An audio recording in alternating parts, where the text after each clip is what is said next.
बंदौ गुरु पद पद्म परागा, सुरुचि सुबास सरस अनुरागा।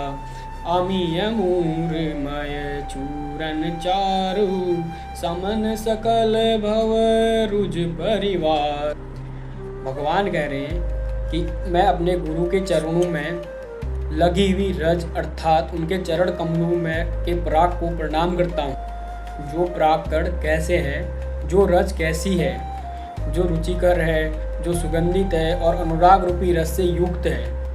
ये एक ऐसी अमृतमय औषधि है, एक ऐसी बूटी है जो इस संसार में व्याप्त जितने भी रोग और कष्ट हैं उनको समूह से नष्ट करने वाली है। केवल एक रोग को नहीं, उनके समूह को नष्ट करने वाली।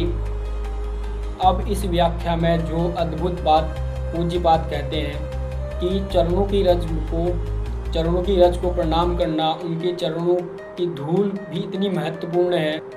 राम कथा के विषयों में कहते हैं कि वे मंदाकिनी के समान हैं और गंगा और राम कथा एक साथ मिलाकर बहुत व्याख्याकारों ने जगत में सम्मुख प्रस्तुत किया है, क्योंकि मंदाकिनी भगवान अच्युत विष्णु के चरणों से निकली है और राम कथा भगवान अच्युत के विष्णु के राम आचरण से निकली है। मंदाकिनी स्वर्ग से निकलकर भगवान शंकर के शीश में जटा में समाई और राम कथा भगवान शंकर के मानस में है। मंदाकिनी जगत में सगर के पुत्रों को मुक्ति दिलाने आई है और राम कथा मंदाकिनी में हम सब जगत के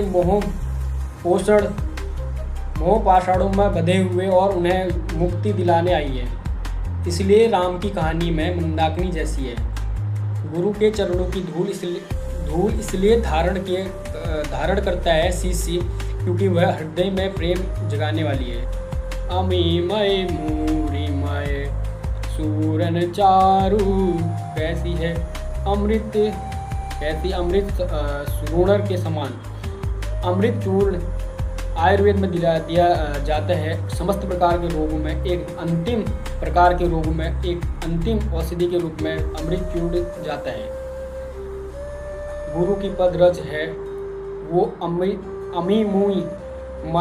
अमी मूरिमय चूर्ण चारु, समय सकल भव रुचि परिवार और संपूर्ण कष्टों के समूह को नष्ट कर देने वाली है।